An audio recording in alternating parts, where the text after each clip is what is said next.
Hello, and welcome to this week's episode of the How to Film Weddings podcast. My name is John Bunn, and I'm joined across my screen from the one and only Nick Miller, my best good buddy. Nick, hello, happy Father's Day. Hope you had a great weekend. What's new? Let's chat. Yes, hello, John. It's good to see Hello. you. Happy Father's Day to you as well. We are recording this the day after Father's Day, which was yesterday, and both of us are fathers, so that was cool. I actually got to take a little couple-day trip up to Kansas City and got to see the worst team in Major League Baseball, my favorite team, the Royals. They lost 5-2, but I wasn't expecting much from them because they are so bad. But, had a good time with the fam, hanging out, being together, so good all the way around. How about yourself? Nice. Doing well. Father's Day was good. Went and got snow cones the night before. And Heather asked me, like, what do you want to do? And I was like, I kind of just want to stay home and swim and just hang out and order food in. And so we did. We did that. Okay. She made me some dessert that I had, which was delicious. And we watched the Avengers Infinity Wars movie with my daughter. That's where we're at with her. So she's been a little emotional this morning. Don't want to give any spoilers, so I won't. But we watched that. We had a good time. And I just bought the Super Mario Brothers movie this morning, and we're going to watch it tonight, even though I've already seen it. Are you going to make your daughter wait a year before she sees Endgame, like the rest of us had to do? I don't know. I told her that. I was like, we can't just watch it tonight. You got to at least wait like a few days to feel, the pain. But anyway, so I'll probably make her wait a couple days since it's summertime, but maybe not a year. Anyway, so things are good. I shot my last wedding on June 3rd until November. So we're just, really thinking about how to film wedding stuff. Nick, you had a pretty awesome video, get a lot of views on Instagram this last week, which was cool. And if you don't follow us at How to Film Weddings, be sure to check it out and you can see what. But Nick, I was going to say, I did this wedding on June 3rd. And then you did. I'm going to make some Instagram content about this or YouTube content about this. I'm not sure. But I had a picture of myself with a couple and the photographer, and I wrote a description, and it just really spoke to my ideal client. And I was like, for the longest time, I was like, I'm not going to boost anything on Instagram. Instagram just is stealing your money if you boost things. But I went ahead and I boosted it for 5 days for $20. And in that week, I got 9 solid new inquiries. And it got me thinking, number one, I want to do some testing and create some content around Instagram, boosting and ads and different things like that. But number two, there are a lot of people getting married in 2024. And so I wanted today to talk about that. But first, Nick, I wanted to talk about our good friends over at MusicBed. I just finished a film that the planner was the mother. I'm not going to lie. It was stressful. But I was like looking for the most perfect song with our editors and found the most dope instrumental classic hype just opener via MusicBed. And if you go check out my YouTube channel, you can see the full list of songs. Every single one of them I downloaded from MusicBed. But I just had to shout out MusicBed because they keep adding all kinds of ridiculously good music. We're able to search by key and genre and mood. I know you love MusicBed.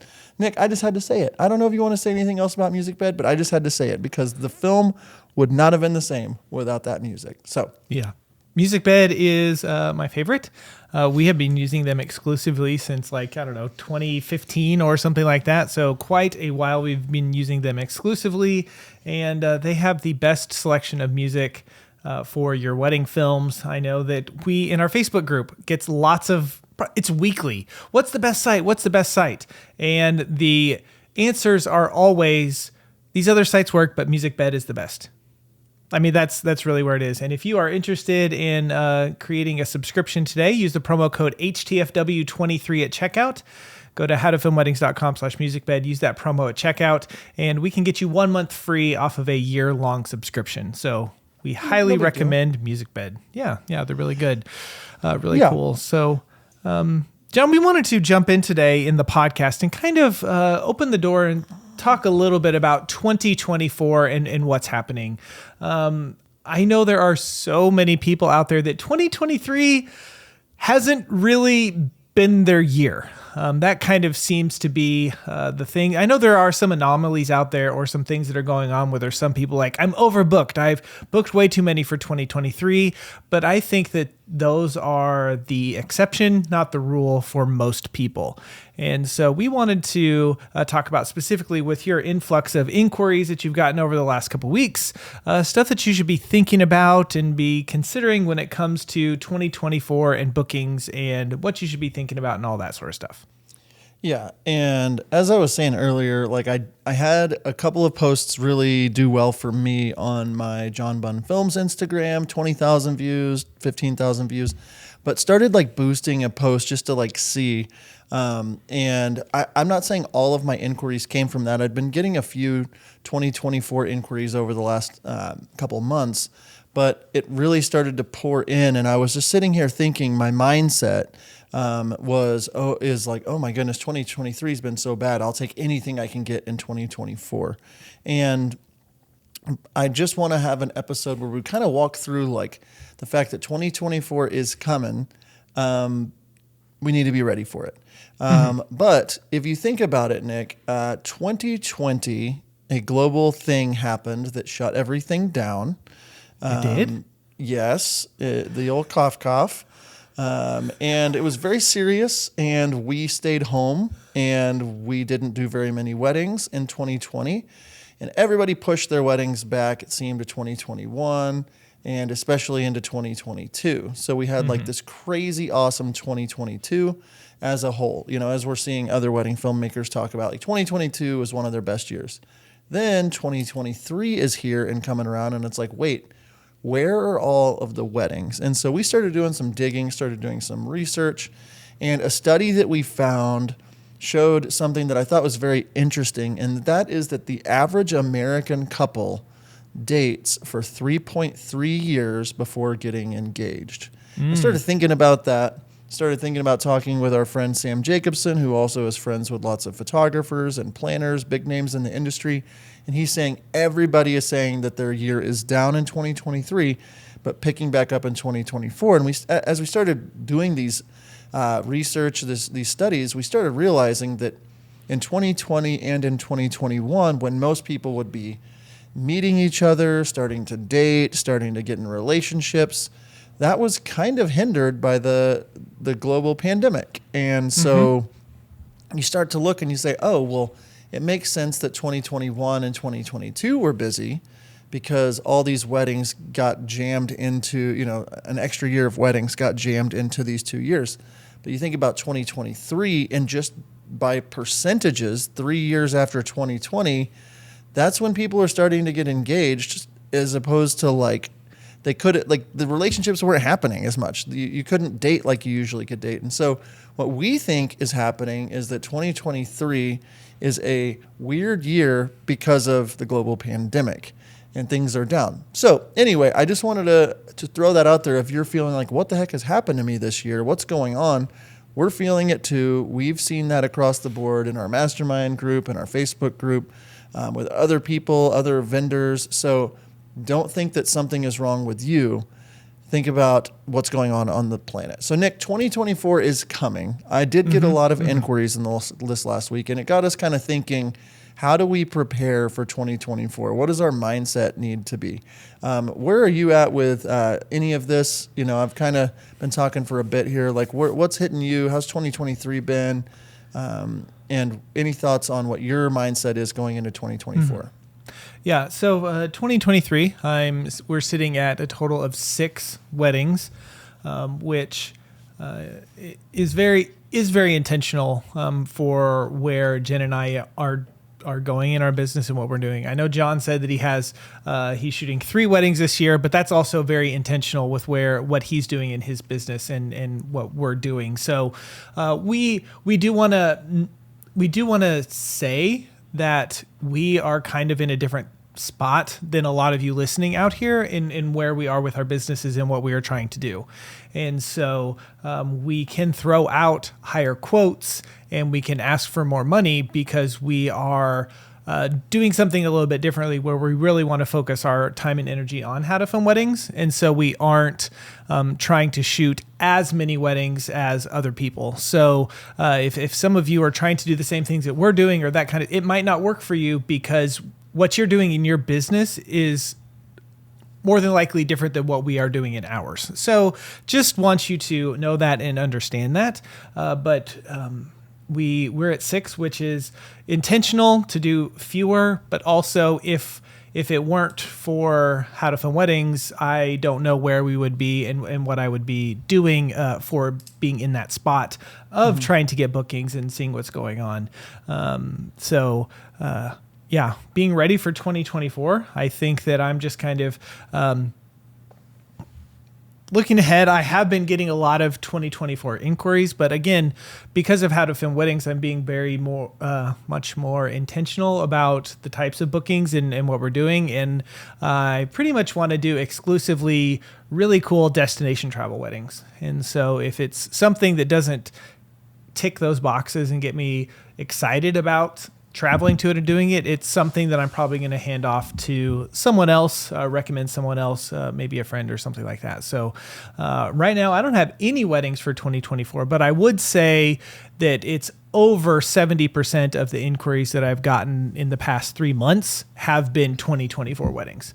Getting lots of 2024 weddings. It was like, there was a time where it was a lot of October of 23, and then now it's all of a sudden been an influx of 24 weddings. So that's kind of where I am right now. I don't have any booked for next year, but that's okay. Yeah, I have a couple that are, one is for sure, another one's almost booked. But again, yeah, Nick and I are in a little bit different of a position, and that's not tooting our own horns, even though it's really fun. We love a good flex, of course, but we have intentionally raised our prices so we can spend more time with you here at How to Film Weddings. But, as I'm sitting here and as we mentor people, as we talk to people in our mastermind group, one of the things, I wanted to put together a list of things to do before the 2024 booking season really gets here. And my first tip on this list is basically to say to you that it is okay if you need to book a few weddings at a discounted or less expensive rate to help cover the costs for a short 2023. So if you're feeling a little bit stressed and you start getting some inquiries, for a small time, it's okay if you need money now to go ahead and get a booking, get deposits, to book a few weddings at a discounted rate for early birds, basically, in exchange for getting cash in hand right now. I know there have been years when it's just like, oh my goodness, if I could just get a booking this month, it would pay a deposit, it would cover my bills for, June of 2023.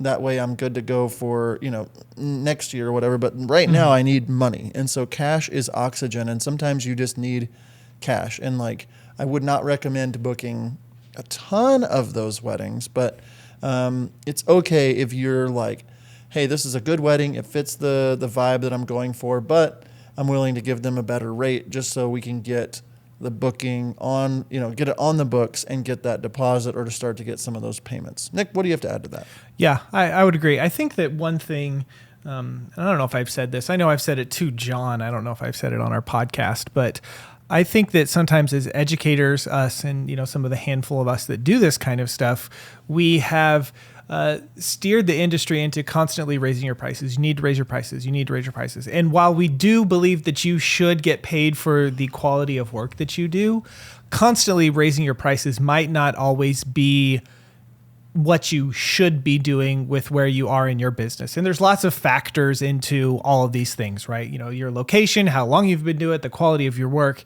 all of these things. And so I don't think that there's any shame at all to doing a discounted rate or doing something. And you don't need to be like, oh, we're going on some massive sale or the next 5 people, get 50%. You don't need to go that extreme. But, as you're quoting people, say, hey, my normal rate is this, but I'm doing a first 3 in 24 booking special or something like that because I want to get some, clients on the books. And so, however you want to go about that is 100% okay.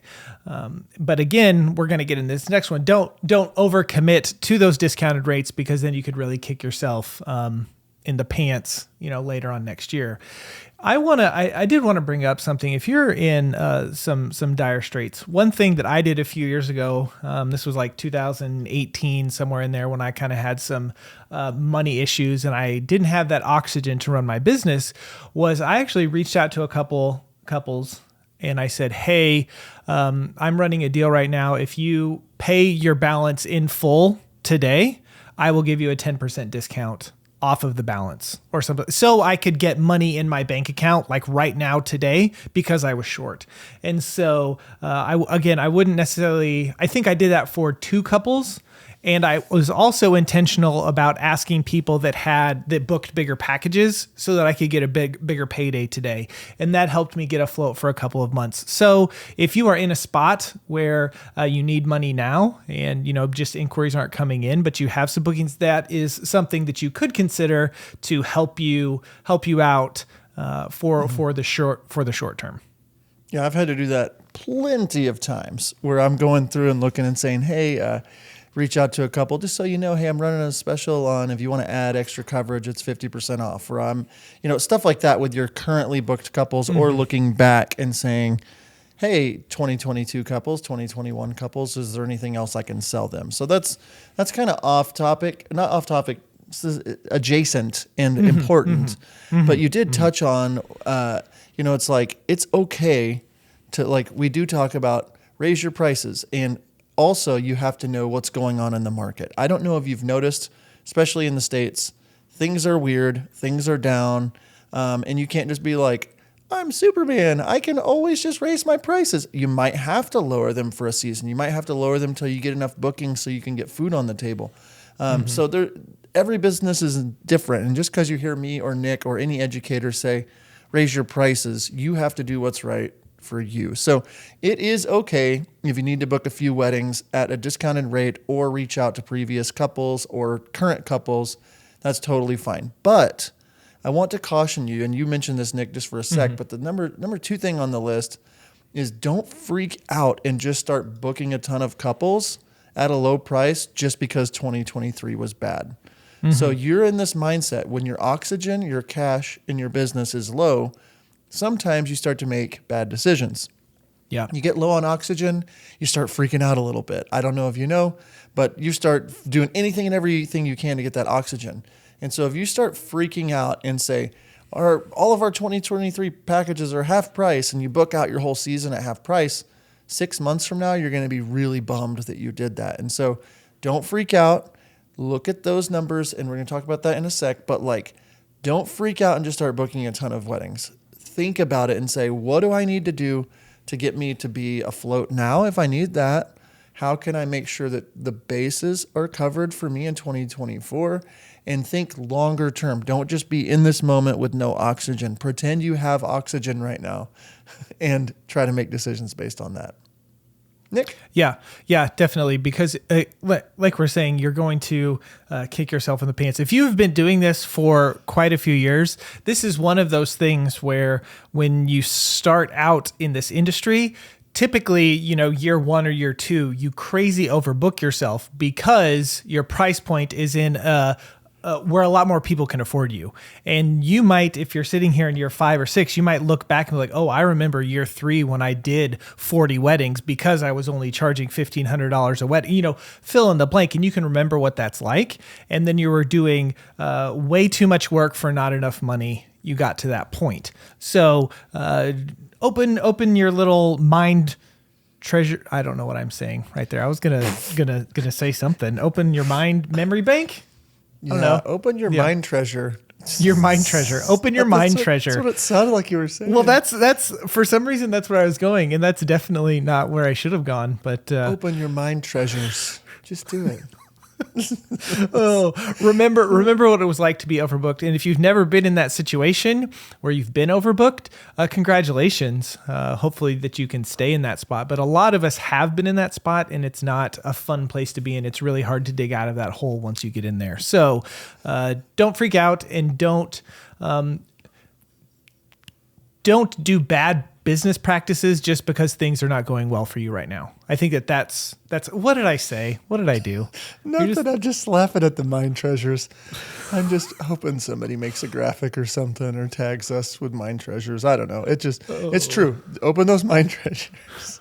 Sorry, continue. But that's not really a treasure. Now that I'm thinking about it, like it's a MIP. I don't know. Okay.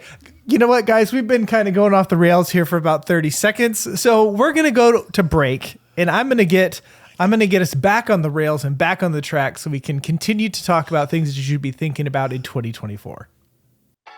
One of the hardest things about making wedding films that really stand out is finding the right music. That is why I love MusicBed, the best resource for licensing music for your wedding films. I've exclusively used MusicBed for over 10 years, and my films are so much better because of it. MusicBed has a roster of incredibly talented musicians, bands, and composers who pour their hearts into their work, and you can hear the difference. Find the perfect song with MusicBed's intuitive search features like genre, mood, beats per minute, and my favorite, key. Head over to howtofilmweddings.com/musicbed to learn more and to take your films to the next level. Be sure to use promo code HTFW23 at checkout to receive 1 month free with the purchase of any annual subscription. That's howtofilmweddings.com/musicbed. Okay, we are back from break, and we're going to continue our top 5 things that you should be thinking about as you're preparing for 2024. But I want to give a quick plug to our friends over at Wedding Post House. If you'd like more information, you can find it at howtofilmweddings.com/outsourcing. Wedding Post House. But what Wedding Post House does is they take your weddings, all of your footage, they cull it, meaning they cut out all the bad, shaky stuff, give you Premiere, Final Cut, DaVinci. Do they do DaVinci? I know they do them all. And you can get a project file back with everything culled. They sync your ceremony, your toasts, all that kind of stuff. So you can get right into editing. Love the service. It saves me a day and a half to 2 days of work whenever we are editing our own films. So you want to check out Wedding Post House. Okay, John, so we talked about preparing for 2024 and talking about, doing a little discount. That's okay to kind of get you afloat and get you going, but don't overdo it. But one thing that you really need to consider going into next season is you need to sit down and figure out how many weddings it is that you want to shoot. And this is going to be different for everyone. For some people, they're like, oh, I want to just do 10 weddings. Okay, maybe that's your number. Or some people like, I really like to be busy and I like to shoot a ton. So I want to do like 35, 40, 45 weddings a year. Okay, you need to sit down and figure that out. So John, do you have anything to say about that? Like how people should gauge the number of weddings that they want to shoot or what they should be thinking about or something along those lines? Yeah, I think that we think that the only way we can make more money in our business is to shoot more weddings. So we just need to shoot a bunch and we'll be okay. And that works to an extent until your life gets in the way of that and your family wants to see you and you have kids and they want to see you or whatever that is. And so if you don't take the time now, a year and a half before next fall, the fall season next year, we book weddings a year to a year and a half out, a lot of us. And so if you're not sitting down with your spouse, your business partner, your significant other, your mentors, whoever, and saying, this is how many I'm shooting this year. Does it feel like I want to do a little bit more next year, a little bit less next year? Mm-hmm. If you're not aiming for anything, you're going to hit it, okay? And so if you know that I want to do 15 weddings, that will help you determine when you want to say yes, when you want to say no. And I would challenge you to think ways you can make money without having to officially take on the weight of another wedding. I was talking to our friend Jimmy Lick over at Second Society, and he has created, obviously, Second Society. It's an awesome platform to find second shooters and to find lead shooting jobs, second shooting jobs across the planet, across the world. And I know a lot of people are picking up extra jobs, but they don't have to wear the stress of booking the wedding, dealing with the client, editing the wedding. So maybe you could figure out how many weddings you want to shoot, but also what ways that are kind of parallel to shooting weddings could you make more money but not have to wear the stress? Because to me, after about 10 or 12 weddings in a year right now, with How to Film Weddings and everything I'm doing, it starts to be too stressful to handle all the client communications, to handle everything. And instead, maybe you're like, hey, I can handle 10 weddings, but I could lead shoot for 4 or 5 other weddings. Or I know that, our friend like Jake and Nate over at Runaway Vows, they're booking multiple weddings and hiring out lead shooters. And so just thinking through how many weddings you want to shoot and then working around that. I think that so many people just book whatever they can, and then they figure their life out around it, and it's backwards, and you're wondering why you're always in backlog, and you're wondering why you're always stressed, and you're never charging what you want to charge. So you kind of got to get out of that orbit. And the way you do that is you do that now. Like in the summer of 2023, you're preparing for the summer of 2024 and the fall of 24. It's like the Titanic. You can't just turn it, real fast. It takes a little while. And so make sure you know how many weddings you want to shoot. And spoiler alert, there's no right answer. Nick and I shoot a small number of weddings. Maybe you want to be a volume brand. Maybe you want to shoot 50 and that's your happy place. Maybe you love to shoot and you outsource every single edit and it works and that's your gig. That's great. But just know how many weddings you want to shoot. Nick? Yes. Back over to you. Yeah. Make sure you know treasures. Make sure you know how many you want to shoot. And then with that, you need to, this is number 4, make sure you know how much you want to charge.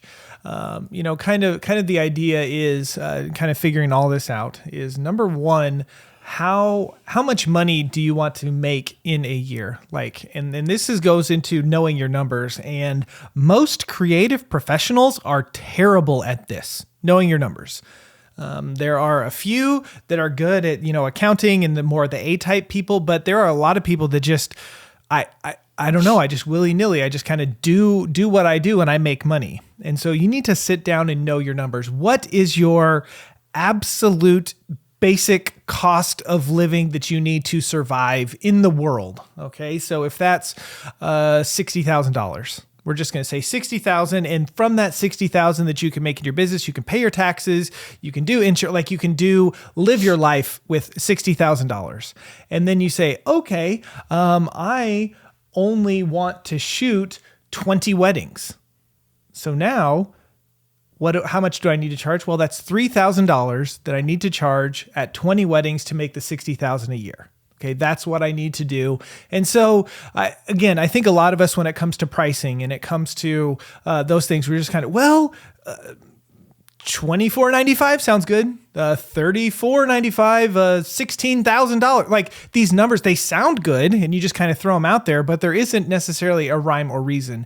So we highly recommend figuring out how much you should charge. And to do that, you need to know what you need to live on, how many weddings you want to shoot, and then you can kind of base your pricing around those kind of things. And it's really simple when you sit down and start thinking about it, but I think a lot of people just struggle with putting those 3 things together. How much you need to live, how much you should charge, and how many you should shoot. Agreed. And when you're thinking about how much you want to charge, a couple of other notes is just because you want to charge something doesn't mean you should charge something. Maybe you want to be a $5,000 wedding filmmaker, but you don't have enough experience, you don't have enough connections, you don't have the reel to do that. And so maybe you need to work up to that. But you need to know that goal. I want to make $5,000, $6,000, $3,000, whatever it is, 10 grand. The idea though is if you know how much you want to be charging and you know how many weddings you want to shoot, you can be honest with yourself and say, I'm going to have to shoot 80 weddings to be able to make the amount of money I want to make. I need extra income. I need an extra job. I need extra, instead of just hoping and praying that it works out and then getting yourself into that, number 2 that we get in booking people you don't need to book, getting in the dreaded backlog monster, and then you're unhappy and you want to burn out. And so the way to fix that is to say, this is how many weddings is the max amount of weddings I can shoot. I can do 22, 24, that's 2 a month. That's just too many. That's all I can do. Or, maybe you can do 30, whatever it is. But if you're doing those weddings and 24 is my max with my life, with my kids, with my other job, with whatever it is, that's what I can do. That's what I'm committing to this year. That's what I'm telling my spouse I'm doing, or my business partner or mentors or whoever. then you can say, I know that I want to charge, I'm worth this much. I know I could upsell and get it to this point. And you can say, I'm probably going to be a little short, or I should be fine as long as I book 60% as many weddings as I think I want to do. Like, you should be able to do some basic math and say, I'm in a good spot. But if you're not doing that now, you're just going to book a bunch of stuff and you're going to end up being like, I have no idea what's wrong. There's 20 weddings in my backlog. I don't have any money. It's nice to get people to say yes in the moment, but if you don't have that strategic plan, you're going to get caught and you're going to hate a year or two of your life because you're going to have so many weddings. Yeah, definitely. So we've talked about the discounted rate, but not overdoing it. We've talked about know how many weddings you want to shoot, but then also know how much you want to charge. And the last thing that we want to touch on when it comes to 2024 is knowing what to include in your packages. Like having a really good idea. And this is something that a lot of people, I don't know. I think that we often do what we think everyone else is doing, or we often do what we think the industry and it's not bad to do what is considered industry norm to do something like that. But maybe you can challenge these things or think about these things or come about them differently. And the biggest thing is what you value might not necessarily be what your couples value. And the way that you can do that is, you can ask, questionnaires and send out things after the wedding, things that you value, when it comes to doc edits and whatever. We have found that couples before they get married value coverage time on a wedding day, but then after they get married, they wish that their wedding film was longer. That's just information that we have found. And so take and do with that what you will. But I would say as the filmmaker that a longer film would matter more. But if I'm selling to couples who aren't yet married and they see that coverage time matters more, maybe I bump up my coverage time and then afterwards I can sell a longer edit. Just be thinking about things. John, what do you have to add to this? I think that a lot of times in the middle of a wedding season, we're getting inquiries. A lot of you are shooting weddings right now, and it's like, oh, I'm getting these inquiries. Yeah, I'll book it. And you're not really just thinking through, okay, in the 2023 collections or packages that I'm selling, I wish I wouldn't have included so much coverage time, or I wish I would have included ceremonies, or I wish I wouldn't have included ceremonies, or whatever it is. And so just really going through now before it's too late and you start booking all these weddings for next year and saying 2024 packages are going to look a little different. Maybe you're giving yourself a raise, but maybe the raise looks like instead of starting with an 8-minute film, you're starting with a 6-minute film, or just kind of really looking through, fine-tooth comb and saying, this is what fits my brand. I know this time last year I was like, you know what, all my 2023 weddings, I want to include ceremony and toasts. For 2022, I didn't do that. And I really wanted to include that. And I didn't want to try to upsell that. I was tired of trying to upsell things. And so I just said, I'm going to have a starting package price that's much more expensive. I'm cool with saying no. I knew that I didn't need any weddings to survive, that how to film weddings is my full-time job now. And so I could be really selective. I told myself I would take up to 5. And that my base starting price would be $15,000. And so I've booked 3. And if I book 5, great. And if I don't, great. And I've had nearly 100 inquiries. And I'm okay knowing those numbers because I know how much I want to charge to make it worth it. I know how many I want to shoot. I didn't freak out and just book a ton if things got low. And I knew what I wanted to have in those collections. And it just made me confident in what I was selling. And so a lot of people wait until November or December to be thinking about these things, and they fully booked themselves up. But the filmmakers that I've seen that have stood the test of time, the ones that are building sustainable businesses that aren't creatively burned out, are the ones that are doing these 5 things.